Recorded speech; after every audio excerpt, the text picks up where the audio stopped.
ઝઘડિયાની કંપનીમાં થયેલી આગની ઘટનામાં 2 કર્મચારીઓના મોત નીપજ્યા હતા, જ્યારે હજુ પણ 14 જેટલા કર્મચારીઓ સારવાર હેઠળ છે। ત્યારે તેઓના પરિવાર સાથે રજૂઆત કરવા ગયેલા ધારાસભ્ય ચેતર વસાવા સાથે એક યુવાને જીબાજોડી કરીને લાફાબાજી કરી નાખી હતી। બંને તરફ થયેલી લાફાબાજીની ઘટના બાદ લોકલાવટા પોલીસે લાઠીચાર્જ કરવાની ફરજ પડી હતી। ત્યારે આ ઘટના બાદ લાફાબાજીની ઘટના બાદ હવે અનેક નવો વળાંક આવ્યો છે।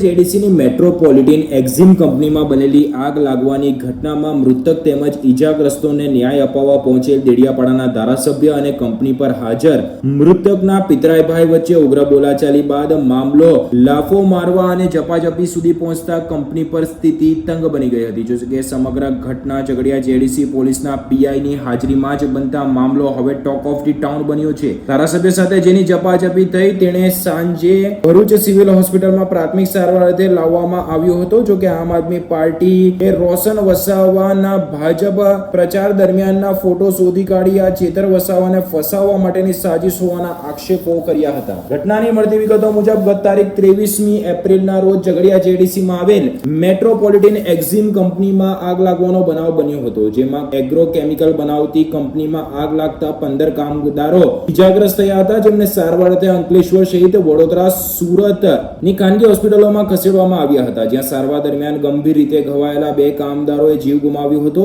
મૃતકો તેમજ ઈજાગ્રસ્તોના પરિવારજનોને વળતર અપાવવા માટે ધારાસભ્ય ચેતર વસાવા તેમના સમર્થકો સાથે કંપની પર પહોંચ્યા હતા, જ્યાં કંપની દ્વારા વિરોધને જોતા કંપનીનો મુખ્ય ગેટ બંધ કરી દેવાતા અને પોલીસ બંદોબસ્ત વચ્ચે ધારાસભ્ય ચેતર વસાવાએ કંપનીના મેનેજરને બહાર બોલાવવા માટેની જીદ પકડી હતી। પોલીસે પણ કંપનીમાં પ્રવેશતા અટકાવતા ધારાસભ્ય ચેતર વસાવાએ ઝઘડિયાના પીઆઈ વાઘેલા સામે પણ કંપની તરફીનું વલણ રાખવાના ગંભીર આરોપો મૂક્યા હતા અને જાહેરમાં જે પીઆઈ સાથે પણ બોલાચાલી થઈ હતી। જો કે છેવટે ચેતર વસાવાએ કંપની ગેટ કૂદીને કંપનીમાં પ્રવેશ કરવાનો પ્રયાસ કર્યો હતો અને તેમાં તે સફળ રહ્યા હતા, જ્યાં કંપનીમાં વળતર મામલે પહેલાથી હાજર મૃતક રાકેશભાઈ રાજુભાઈના પિતરાઈભાઈ રોશન વસાવાએ ચેતર વસાવાને આ મામલામાં નહીં પડવા અને વળતર મામલે મેનેજમેન્ટ સાથે વાત ચાલી રહી હોવાનું કહ્યું હતું। જો કે ચેતર વસાવાએ અન્ય ઈજાગ્રસ્તો અને મૃતકો માટે કંપની મેનેજમેન્ટ સાથે મળવાની વાતચીત કરી હતી। જો કે આ સમગ્ર મામલામાં ચેતર વસાવા સાથે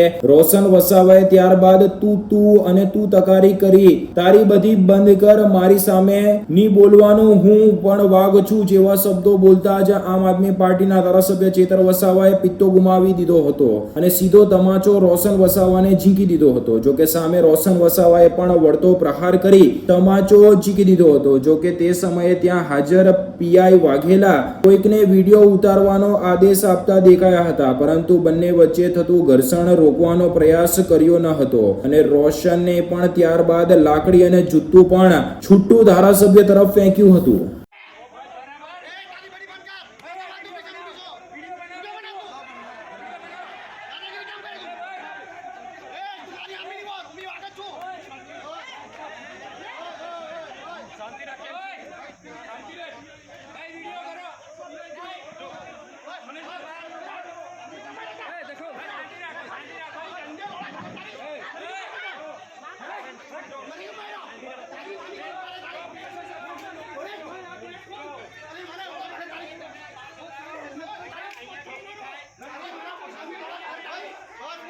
અત્રે નોંધનીય બાબત છે કે રોશન વસાવાએ જે પ્રકારે કહ્યું કે તેમની કંપની મેનેજમેન્ટ સાથે વાતચીત ચાલી રહી હતી, ત્યારે તેમણે ધારાસભ્ય સાથે ઘર્ષણ શું કામ કર્યું તે પણ ચર્ચાનો વિષય બન્યો છે। રોશન વસાવાના જણાવ્યા મુજબ તેઓની કંપની સાથે વાતચીત ચાલી રહી હતી। જો કે તેમણે આ વિષયમાં ધારાસભ્ય ચેતર વસાવા સાથે શું કામ બોલાચાલી કરી અને શું કામ મામલો મારામારી સુધી પહોંચી ગયો તે હજુ પણ ચર્ચાનો વિષય બન્યો છે। આ ઘટના બાદ ધારાસભ્યએ પ્રતિક્રિયા આપતા કંઈક આ પ્રમાણે કહ્યું હતું। આજે અમે ઝઘડિયા જીઆઈડીસીમાં મેટ્રોપોલિકલ કેમિકલ પ્રાઇવેટ લિમિટેડ કંપનીમાં આવેલા છે। અહીંયા આવવાનું કારણ એટલું છે કે ગત 23 તારીખના રોજ કંપનીની બેદરકારીથી અહીંયા બ્લાસ્ટ થયો, 16 જેટલા કર્મચારીઓ ગંભીર રીતે દાઝી ગયા। ત્યારે એમાંથી એક વ્યક્તિનું મૃત્યુ 2 દિવસ પહેલા સુરત હોસ્પિટલમાં થયું અને બીજા એક વ્યક્તિનું મૃત્યુ આજે થયું અને 14 લોકોમાંથી લગભગ 5 થી 6 લોકો એટલા ગંભીર ઘાયલ છે કે જે 80% આખું શરીર એમનું દાઝીને બળી ગયું છે। છતાં પણ કંપનીના મેનેજમેન્ટમાંથી એક પણ વ્યક્તિએ આ 16 પરિવારના કોઈની સાથે પણ મુલાકાત નથી લીધી કે કોઈ પણ જાતની વળતરની વાત નથી કરી કે દવાખાનાની બિલની વાત નથી કરી, જેના કારણે આ પરિવારે ગઈકાલે મારો સંપર્ક કર્યો અને કીધું કે આ કંપનીમાં આ રીતની ઘટના ઘટી, એમાં અમારા 27 વર્ષના દીકરાઓ મૃત્યુ પામ્યા છે, જેના નાના નાના બાળકો છે, આગળ પાછળ અમારે કંઈ નથી. ચૈતરભાઈ, તમે કંઈ આવીને વાત કરીને અમને ન્યાય અપાવો. આજે અમે અમારી ટીમ સાથે એ કંપનીના ગેટ પર ગયા અને 11:30 થી લઈને 1 વાગ્યા સુધી ત્યાં ઉપસ્થિત પીઆઈ વાઘેલા, પીએસઆઈ બધાને અમે કીધું કે મેનેજમેન્ટમાં જે કઈ વ્યક્તિ હોય એને ગેટ પર બોલાવો અને અમારી સાથે જે પરિવારજનો આવેલા છે એમની સાથે માનવતાની રાહે જે વળતરની વાત હોય એ વાત કરે અને એમને ન્યાય આપવાનું કામ કરો. ત્યારે પોલીસ અધિકારી વાઘેલા સહિતના લોકોએ ત્યાં અગાઉથી એવા લોકોને લાવીને મૂકેલા હતા કે જે પરિવાર સાથે એમને કોઈ લાગે વળગે નહીં, છતાં એ લોકો અમારી સામે આર્ગ્યુમેન્ટ કરતા હતા કે ભાઈ વળતર તો 15 લાખ જ મળશે, એનાથી ના મળે, અમારા પરિવારના લોકો છે, આમ છે તેમ છે. પણ અમારી સાથે જે સગા સંબંધીઓ હતા એમણે કીધું કે અમે 15 લાખમાં સહમત નથી, અમારો એકને એક દીકરો મૃત્યુ પામ્યો છે, અમને માનવતાની નાતે થોડું વ્યવસ્થિત કરી આપો. જે બાબતને લઈને 1.5 કલાક સુધી એમણે ગેટ ન ખોલ્યો. અમે ગેટની અંદર ગયા, ત્યાંનો એક વ્યક્તિ રોનક કરીને કોઈ છોકરો હતો, એ તરત દોડી આવીને મારી સાથે ઝપાઝપી કરવાના એણે પ્રયાસ કર્યા. પીઆઈની હાજરીમાં મેં કીધું ભાઈ જે વાત કરવા માટે આવ્યા છે એની વાત કરો, બીજું ફાલતુ વાત અહીંયા કરવાની જરૂર નથી. ત્યારબાદ પણ કંપની મેનેજમેન્ટ દ્વારા એમના પરિવારજનોને બોલાવવામાં આવ્યા, એમની સાથે વાત કરવામાં આવી. એમ કહેવામાં આવ્યું કે 2 લોકો મૃત્યુ પામ્યા છે, એની જવાબદારી કંપની 15 લાખ સુધી લેશે, એના સિવાય અમે 1 રૂપિયો આપવા માંગતા નથી. જેને લઈને અમે બાદમાં કંપનીની બહાર આવ્યા અને બહાર આવતાની સાથે જ અમારા લોકો પર પોલીસ દ્વારા ત્યાંથી જાહેરનામું છે એમ કરીને લાઠીઓ દ્વારા બહાર ભગાડવાનો પ્રયાસ કર્યો છે. ત્યારે મેં કહેવા માંગુ છું કે પોલીસે આ કાર્યમાં એક માનવતાની રીતે ત્યાંના લોકોના વિશ્વાસ થાય એ રીતના પોલીસે ભૂમિકા ભજવવાની હતી. એની જગ્યાએ 5-5 દિવસ સુધી પોલીસ ત્યાં દેખાઈ નહીં. આજે અમે જવાના હતા ત્યારે પોલીસ ત્યાં આવી ગઈ અને કંપનીના માલિકના કહેવા પ્રમાણે એમણે વળતર નહીં આપવા દેવા માટે આ પરિવારોને પણ નહીં મળે, તમે જ્યાં કરવાના હોય ત્યાં કરી લેજો, તમારાથી થાય તે કરી લેજો, એવું પોલીસના પીઆઈ બોલતા હતા. એટલે પોલીસની જે કામગીરી છે મને લાગે છે કે માલિકને ના તલવા ચાટતા હોય એવું મને લાગે છે. ત્યારે મેં એ વિસ્તારની તમામ જીઆઈડીસીઓમાં કામ કરતા કામદારોને, આ વિસ્તારના તમામ લોકોને મારે નમ્ર અપીલ છે, એક 16 પરિવાર સાથે જે ઘટના ઘટી છે બહુ ગંભીર ઘટના છે. કંપનીના માલિકોને આનાથી પેટનું પાણી પણ નથી હલતું. તો આવનારા દિવસોમાં આ ઘટના બાદ તો અનેક ઘટનાઓ બનશે, ત્યારે બધાનો જ વારો આવવાનો છે. ત્યારે સૌ લોકોને મારે વિનંતી છે, આવનારા દિવસોમાં અમે જાણ કરીશું, પરિવાર અને પ્રશાસનની મધ્યસ્થી રાખીને અમે જાણ કરીશું. ત્યારે સૌ ત્યાં ઉપસ્થિત થજો. આ પરિવારને ન્યાય અપાવવાનું કામ આપણું બધાનું છે અને આપણે બધા સાથે રહીને કરીશું. આમાં જે પોલીસે ભૂમિકા ભજવી છે એ ખૂબ જ નિંદનીય અને દુઃખદાયક છે. પોલીસે એમના માણસોને બોલાવી ખોટા વિડીયો પણ બનાવ્યા છે અને અહીંયા પૈસા માંગવા આવેલા છે એવા વિડીયો પણ બનાવેલા છે. પણ પરિવાર આજે દુઃખી છે અને પરિવારની આ દુઃખની ઘડીમાં સહકાર આપવો એ આપણી બધાની ફરજ બને છે. ત્યારે આવનારા દિવસોમાં તમામ લોકોને મારે અપીલ છે, જ્યારે પણ તમને જાણ કરવામાં આવશે 1 દિવસનો સમય ફાળવીને બધાએ ત્યાં પહોંચવું પડશે અને આ 16 પરિવારને ન્યાય અપાવવા માટે આપણે બધાએ ત્યાં ઉતરવું પડશે, એવી મારી આપ સૌને વિનંતી છે. જોહાર, જય આદિવાસી. તો સમગ્ર મામલો બન્યા બાદ આમ આદમી પાર્ટીના ઉમેદવાર રજની વસાવાએ કે જેઓ તાજેતરમાં જે ચૂંટણીમાં આમ આદમી પાર્ટી તરફથી ઉમેદવારી કરી છે, તેઓએ પણ આ ધારાસભ્ય સાથે ઝપાઝપી કરનારને ભાજપની પ્રચાર રેલી દરમિયાનમાં હાજરી તેમજ ભાજપના નેતાઓ સાથેના ફોટો શોધી કાઢી સોશિયલ મીડિયા ઉપર પોસ્ટ કરી ઝપાઝપી કરનારનો ભાજપ સાથેનો કનેક્શન સાબિત કરવાના પ્રયાસ કર્યા હતા. તો સામે રોશન વસાવાએ રાજકીય કનેક્શન ને નકારી કાઢી ભાજપની રેલીમાં જતા હોવાનું સ્વીકાર્યું હતું. જો કે તેમનું રાજકારણ સાથે કોઈ લેવા દેવા ન હોવાનું તેમણે કહ્યું હતું. આ સમગ્ર મામલે જેમની સાથે ઝપાઝપી થઈ હતી તેવા રોશન વસાવાએ પણ પોતાની પ્રતિક્રિયા આપતા કંઈક આ પ્રમાણે જણાવ્યું હતું. મીડિયાના ભાઈઓને મારી નમ્ર વિનંતી છે કે મારી સાચી હકીકત બતાવવામાં આવે.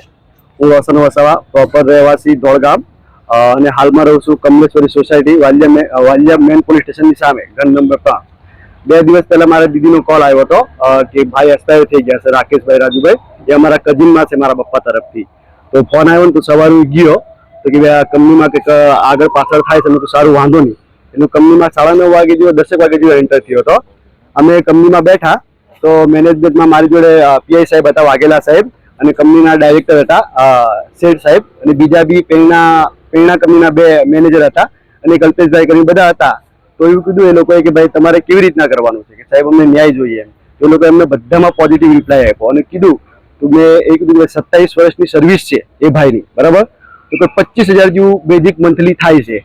તો 27 વર્ષમાં આઈ થિંક 1 કરોડ જેવું 90 લાખ જેવું બનતું હતું પ્લસ માઇનસ, ને 15 લાખ રૂપિયા જે ડબ્લ્યુસી પોલિસી આપવાની હતી કંપની, કે એ તો એને મળશે જ, એમાં કોઈ વાંધો નહીં બેટા, એવું મને કીધું લોકોએ. મેં કીધું આટલી 27 વર્ષની સર્વિસ છે એનું શું થાય એમ. તો મેં કાઉન્ટિંગ કર્યું બેઝિક પ્રમાણે કે હાલમાં 25,000 જેવું પગાર છે અને 5% લેખે દર વર્ષે વધારો કરશું એવું કીધું. મેં કીધું વાંધો નહીં સાહેબ. તો કે આઈ થિંક 1 કરોડ જેવું પ્લસ થતું હતું 27 વર્ષ ગણે તો. કંપનીએ ના નથી પાડી. તો સારું વાંધો નહીં કે એ લોકોને બોલાવો, જો તમને પગાર જોઈતો હોય ને તો એમના દાદી દાદાને 27 વર્ષ સુધી અમે 25,000 રૂપિયા પગાર આપીશું, પ્લસ દર વર્ષે જે બેઝિક પગાર છે એમાં 5% લેખે વધારો કરી આપીશું. તો મેં એમ લોકોને કીધું કે ભાઈ હું એમના પરિવાર જોડે વાત કરી લઉં અને તમને જણાવું એમ. તો એવામાં એકદમ સડનલી જ બહાર હોલ્લર થવા માંડ્યો અને મને આઈડિયા નહોતી ચેતરભાઈ આવ્યા છે. મારા દીદી હતા મનીષાબેન કરીને, અને બીજા એમના કઝન હતા. મારા પપ્પાના ઇન્વેસ્ટરમાં એટલું બધું મને આઈડિયા નથી, પણ જે તપાસમાં નીકળશે એ રીતના. સારું વાંધો નહીં, એક ભાઈ મારી જોડે હતા આશીષ કરીને, એમનું નામ બી મને આઈડિયા નહીં, કેમ કે ગામના જમાય છે. તો ચેતરભાઈ ભાઈ બહાર નીકળી ગયો. બહાર નીકળ્યો એટલે મેં કીધું તું વાત કરી આવ તારી રીતના શું કરવાનું છે એમ. તો ચેતરભાઈને અંદર જ ના આવવા દીધો. પછી હું બહાર ગયો, સાહેબને રિક્વેસ્ટ કરી મને 5 મિનિટ આપો. એટલે જેવો બહાર ગયો ને મેં કીધું કંપની આપણી જોડે પોઝિટિવમાં જ વ્યવહાર કરે છે ને આપણું બધું રેડી કરવા તૈયાર છે, મને અડધો કલાક આપો, અડધો કલાકમાં તમને બધું લેટર પર હેન્ડ ઓવર કરી દઉં. તો કે ના ના મારે એમ કે કંપનીમાં વાત કરવી છે ને તું પણ કહેવા વાળો છે. મેં કીધું સાહેબ આપણું પતી ગયું છે, ખોટું હોય હરાપું ના કરો એમ. તો બી ભાઈ ના માયનો હાર તો અંદર જ એચઆર જોડે વાત કરાવ. એચઆર જોડે વાત કરવા ગયો ને તો કે ભાઈ રોશન તું પેલા ભાઈને બોલાવી લે, આપણે જે રીતના કે એમના પરિવારજન એ રીતના આપણે આપી દેવાનું થતું છે, પણ આ રીતના ના કરો, શેઠ સાહેબે કીધું અને મેનેજર વાળાએ કીધું. સારું વાંધો નહીં. એટલું બહાર નીકળો ને સાહેબ તો એકદમ એનો સડનલી ગેટ પરથી કૂદીને ઉપર આવી ગયો. ને મેં કીધું શાંતિ રાખ, મને અડધો કલાક આપ, આપણું રેડી થઈ ગયું છે, અડધો કલાકમાં લેટર પેપર લખાણ આપે છે એટલે અહીંયાથી આપણે નીકળી ગયા, અને જે કંઈ ચેક લેવાનું હોય, જે પણ કંઈ કાર્યવાહી કરવાની આપણે કરી નાખીએ એમ. એ સમજાવતા એકદમ બરાબર પડવા માંડ્યો કે ભાઈ ના ના મારે તો અંદર જ જવું છે, અંદર જ જવું છે એમ. એટલે મારા દીદી હતા નીમુબેન કરીને મારી પાસે આવ્યા દોડીને કે ભાઈ તો રવાડો અમારું બધું પતી ગયેલું છે. તો એ ભાઈ જોરથી બોલવા માંડ્યો એટલે મારે બી જોરથી બોલવું પડ્યું. તો એ ભાઈ મને એકદમ સડનલી કાનમાં થાપડ મારી દીધો. એટલે મેં બી જોડે ઝપાઝપી કરી નાખી. અને પ્લસ બીજી વખત જયારે ફરી પાછા મેનેજમેન્ટ અમને બોલાવ્યા કે તમે અંદર આવતા રહો. 2 ભાઈ હતા, એક રજનીકાંત વસાવા અને એક પિયુષ પટેલ કરીને, એક બીજો કોઈ બહાર હતો. તો મેં એવું કીધું કે ચેતર તારે અંદર નથી આવવાનું. મને માર્યો એટલે મેં ચેતર કહીને બોલાવ્યો. તો ફરી પાછું એક મને તમાટ માર્યો એટલે મેં 3 લાર એને મારી દીધી. મેં મારી દીધી, જે થવાનું થાય. પીઆઈ સાહેબ મને વચ્ચે પડાવ્યા. મેં કીધું ચેતર જ બોલીશ, એ મારો બાપ નથી, એટલા માટે એની જોડે મેં આડી અવળી વાત કરી. તને ચેતરભાઈ કે નહીં બોલાવું, આટલું કામ સરસ પતું છે, તારે આ બધું કરવાની જરૂર હતી સાહેબ. આ છે ને ખાલી ઉઘરાણી કરવા માટે આવે છે, બાકી કંપનીનો આમાં 16 કર્મચારી એક દાયકા છે, અને એ લોકો એવું કીધું કે ભાઈ 16 કર્મચારી દાયકા છે, જેને કઈ વળતર આપવા જેવું આપીશું આપણે, બધાને આપણે ઇક્વલ રાખીને ચાલવાનું છે એવું મને કીધું. મને મારી બાજુમાં પીઆઈ સાહેબ જ હતા ને કે શું કરવાનું રોશન, મેં એમને પૂછી લઉં ને આપણું પોઝિટિવમાં છે, આપણે કઈ આવું કરીને કામ નથી એમ. તો એ ભાઈ પછી આ રીતે બોલવા માંડ્યો. એ ભાઈ મને બીજી વખત બી માર્યો છે, એ વિડીયોમાં છે, મને બીજી વખત બી ઝાપટ મારી છે. એટલે મેં 3 લાખ ફરી પાછી એને મારી ઝપાઝપી થઈ ગઈ એની જોડે. કીધું કામ ના બગાડ, પૈસા આપે છે તારે આવું બધું કરવાની જરૂર છે. એટલે એ ભાઈ અમે હાજરમાં હતા ને તો બધી જગ્યાએ કોલ કર્યો તમે બધા આવી જાવ એમ. એટલે એના કારણે આ પોલીસને લાઠીચાર્જ કરવો પડ્યો. અને પીઆઈ સાહેબ હાજરમાં જ હતા, બધું પોઝિટિવમાં છે. અને પુરાવામાં જે મને બીજી વખત માર્યો છે મેં બી એને માર્યા છે 3 લાખ. એના માટે પીઆઈ સાહેબ બી છે, પીઆઈ સાહેબ તૂતાથી વાત કરતો હતો, અને બારબી એસપી સાહેબ તૂતાથી બધા તૂતળાથી વાત કરતો હતો. જો આપણને કોઈ માન સન્માન નહીં આપે, હું કોઈને માન સન્માન આપવા માટે બંધાયેલો નથી. એની જોડે જે રજની આવે છે ને સાહેબ, એની પર આઈ થિંક 12 થી 13 એફઆઈઆર છે, અને ગુંડાગર્દીની એફઆઈઆર છે સાહેબ. અને આ બધા ચોર છે, ઉઘરાણું કરવા માટે નીકળે છે. આ મારા વસાવા સમાજની મારી નમ્ર વિનંતી છે કે તમે જાગો. આપણે કોઈ નેતાની જરૂર નથી, મારે બી નેતા બનવું નથી. હું ખાલી મારું પરિવાર હતું ને ખાલી બચાવવા માટે ગયો કે હા તમે થાય એટલી મદદ કરી શકો. તો પોલીસ વાળા જ મને અંદર લઈ ગયા હતા. મેનેજમેન્ટ જ મને બેહાડ્યો તો તમે બોલો, તમને કઈ રીતના અમે કરીશું. કંપની તરફથી કોઈ બી જાતનું નેગેટિવ પોઈન્ટ છે જ નથી, આજે બી નથી ને કાલે બી નહીં રહે એમ. પણ એ ભાઈ પેલા ભાઈને લઈ ગયો ને તો ભાઈને અંદર આવવા જ ના દો, પછી એ ભાઈ હુલ્લડ ચાલુ કરી નાખ્યું. આ થયું. કંપની તરફથી મીટિંગમાં તમને લોકોને કોને બોલાવવામાં આવ્યા? મને બોલાવ્યા હતા, અને એક મારા મનીષાબેન કરીને અને આશીષ કરીને હતા, અને જે એક્સપાયર થઈ ગયા ભાઈ, અને એમના સગ્ગાબેન હતા. અમે બધા 4 હતા, અને પીઆઈ સાહેબ હતા અને શેઠ સાહેબ હતા, અને બીજા 2 પ્રેરણાના છે કંપનીના માલિક છે એ ભાઈ હતા. બધું પોઝિટિવમાં જ હતું, કશું નહીં. ને બધી ઓપનલી જ વાત થતી હતી. કોઈ જાતનું મને કોઈ ચેમ્બરમાં લઈ બી નથી ગયા, હું જીઓ પણ નથી. આમાં કોઈ રાજકીય મામલો ખરો કે જેમાં કોઈનાથી થવું જોઈએ સમાધાન અને કોઈનાથી ના ના થવું ના જોઈએ? કોઈ મને કોલ નથી કર્યો, મને કોઈ કોલ નથી કર્યો, પણ હું ખાલી જોડે ગયો. ત્યાં આગળ હું પહેલી વખત જયારે ગયો ને તો મને વિઠ્ઠલભાઈ કરીને એક મળ્યા હતા. ને મારા જે લિમિટ કામ કરું ને એ બધું મારું પરિવાર જેવું છે. તો હું ગયો ને તો ભાઈ કે ભાઈ તમે અહીંયાથી જતા રહો એમ સંગઠન બધા છોકરાઓ બહાર હતા એટલે તમે બાર ઉપર વિઠ્ઠલભાઈ મને ના પાડી એટલે હું જતો રહ્યો. પણ મારી મનીષાબેનનો ફરી ફોન આવ્યો કે મારો ઘરનો છે, મારી જોડે જ રહેશે એમ. પછી ફરી પાછો મને લઈને આવ્યો અંદર. ત્યારે આ બધી મીટિંગ થઈને આ સક્સેસ થઈ. ચૈતર વસાવા અંદર આવે એનાથી તમને કોઈ વાંધો હતો? હા, ચૈતરને અંદર જવા દે હા. એનાથી તમને કોઈ વાંધો હતો? મને વાંધો હતો સાહેબ. શું હતું? મને વાંધો હતો કે આપણું પત્તું છે, આટલા બધા તમને પૈસા મળે છે તો પછી આ બધું નેતાગીરી કરીને તમારે કામ શું છે મને ખબર નથી પડતી. હું નેતા નથી સાહેબ, પણ કંપની ના જ નથી, આજે બી ના પાડે કાલે બી ના નહીં પાડે તો પછી આ બધી તમારે પબ્લિસિટી કરવાની જરૂર શું છે એ મને ખબર નથી પડતી. એ ભાઈ કોલ ચાલુ કરીને બધાને બોલાવતો હતો. આજે છોકરાઓ આવેલા ને એ બધા ચમારિયાના છોકરાઓ હતા આજુબાજુના ગામના, બધું ટોળું જ ભેગું કરે એ લોકો આ પૈસા કાઢવા માટે. બીજું વિશેષ કહ્યું હતું એ લોકો કંઈક 2 કરોડની માંગ કરતા હતા. હવે 16 કર્મચારી છે સાહેબ, બધાને ઇક્વલ રાખવું પડે. તમે કોઈ પણ રાજકીય પક્ષ સાથે જોડાયેલા છો? ના ના સાહેબ, હું સામાન્ય ખાલી ગમે ત્યાં ફરવા જાઉં, કોઈને મારું ભાજપ જોડે બી બને, કોંગ્રેસ જોડે બી બને, બધા મારા આપવા જોડે બી બને. હું ખાલી સ્વતંત્ર કોઈની જોડે પક્ષમાં પર્ટિક્યુલર કોઈ પક્ષમાં નથી સાહેબ. એ મારે તમને કેવું છે, આને રાજકીય રંગ નહીં આપવો જોઈએ એમ. ચૈતરભાઈએ પોતાના મીડિયા ગ્રુપમાં તમારા ફોટા કઈ પોસ્ટ કર્યા છે. હા તો ફરું ને સાહેબ, ફરું. એમાં શું છે, મેં હું ભાજપમાં, મારું ગામ છે બરાબર, મને એવું લાગે આ સીટ વધારે સારી છે, મારે ભાજપને લાવવું જોઈએ, હું કાર્યકર્તા તરીકે ફરતો છું. એમાં શું વાંધો છે મને? મારા ગામમાં 70 વર્ષ થઈ ગયા સાહેબ મારા. એ ભાઈ બધું ખાઈ ગયેલો છે, નાળા ખાઈ ગયો, ગટર ખાઈ ગયો, પેવર બ્લોક ખાઈ ગયો, કમ્યુનિટી હોલ ખાઈ ગયો, રસ્તા ખાઈ ગયો, શમશાન ખાઈ ગયો સાહેબ. તો અમારી પેઢી વેઠી અમારે થોડું વેઠવાનું, પર્ટિક્યુલર જે પસંદ મને સારો લાગે તેને હું સપોર્ટ કરું. એમાં શું મારો વાક છે? તમારું પગલું શું રહેશે હવે? સાહેબ મને ન્યાય મળવો જોઈએ, આ એક દાખલો બેસવો જોઈએ. મારે કરશો તમે ખાસ? મારે તો તમને નમ્ર વિનંતી કરું છું કે આ જે છે તમારા પર જ છે, તમે એક સાચી ન્યૂઝ આપો. ને પ્લસ મારે એ બી કેવું છે કે આ ભાઈને છે ને આ ભાઈને કરતા પહેલા છે ને મેં એક વિડીયો બનાવ્યું છે, એ પીઆઈ સાહેબ ને આપ્યું છે, એને આવતા પહેલા મેં બનાવી દીધું છે કે આ ભાઈ આ રીતના કરશે એમ. આજે બનાવ બન્યો ને મારા એ પહેલા મેં એક વિડીયો બનાવ્યું છે, પીઆઈ સાહેબ ને હેન્ડ ઓવર કર્યું છે. એ મીડિયામાં આજે ને કાલે ફરતું થઈ જશે. પોલીસ ફરિયાદ કેવું કઈ નોંધાવશો તમે? હા નોંધાવીશ ને સાહેબ, હું તો નોંધાવીશ પોલીસ ફરિયાદ. આજ રોજ થોડા દિવસ અગાઉ મેટ્રોપોલિટન કંપનીમાં જે બ્લાસ્ટ થયો હતો તેમાં ઘણા લોકોને ઈજા પહોંચી હતી અને અમુક વ્યક્તિના મોત પણ થયા હતા. ત્યારે પરિવાર 4 દિવસથી ન્યાય માટે ઝઝૂમી રહ્યો હતો. ત્યારે કંપની દ્વારા કોઈ પણ કાર્યવાહી નહીં કરતા પરિવારે ધારાસભ્ય શ્રી ચૈતરભાઈ વસાવા સાહેબ અને ભરૂચ જિલ્લાના આમ આદમી પાર્ટીના પ્રમુખ પિયુષ પટેલ સાહેબ સાથે સંપર્ક કરતા આજરોજ ન્યાય માટે ચર્ચા કરવા માટે ધારાસભ્ય શ્રી ચૈતરભાઈ વસાવા સાહેબ અને અમે આગેવાનો સાથે ચર્ચા કરવા માટે ગયા હતા.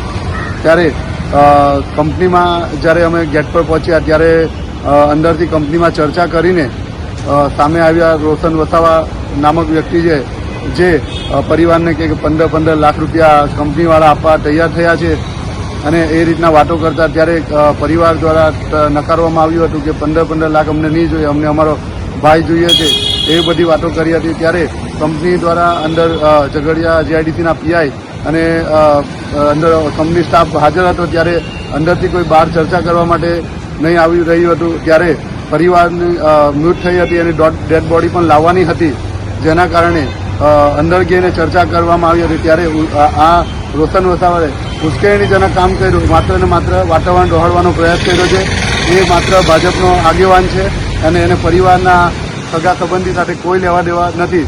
એ અમારે દોડગામ ગામનો છે પણ એને પરિવાર સાથે કોઈ લેવા દેવા નહીં. માત્ર વાતાવરણ ડહોળવા માટે ચૈતરભાઈ વસાવા સામે અપશબ્દો બોલી, હું તો વાઘ છું, હું તો આ છું, તે છે કરીને ગેરવર્તન કરી અને છાતી ઠોકીને લડવા માટે ચેલેન્જ કરતો હતો. ત્યારે ચૈતરભાઈ વસાવા સાહેબે એનો હુમલાનો સ્વ બચાવ માટે જે પણ કાર્યવાહી કરી છે એ માત્ર ને માત્ર સ્વ બચાવ માટે કરી છે. બીજું આનાથી બીજું વિશેષ કંઈ નથી. એ માત્ર ભાજપનો એજન્ટ છે અને આ વાતાવરણ ડહોળવા માટે એ આગળ આવ્યો છે. અમારી ભાજપ જેવી કોઈ માનસિકતા નથી. અમે ન્યાય અપાવવા માટે આગળ આવ્યા છે અને આ લોકોએ ત્યાં આવીને રાજકીય અખાડો બનાવી દીધો છે. ત્યાં રાજકીય ગતિવિધિ કોઈ હતી નહીં, પણ આ લોકો આવીને રાજકીય માહોલ ઉભો કરી દીધો છે.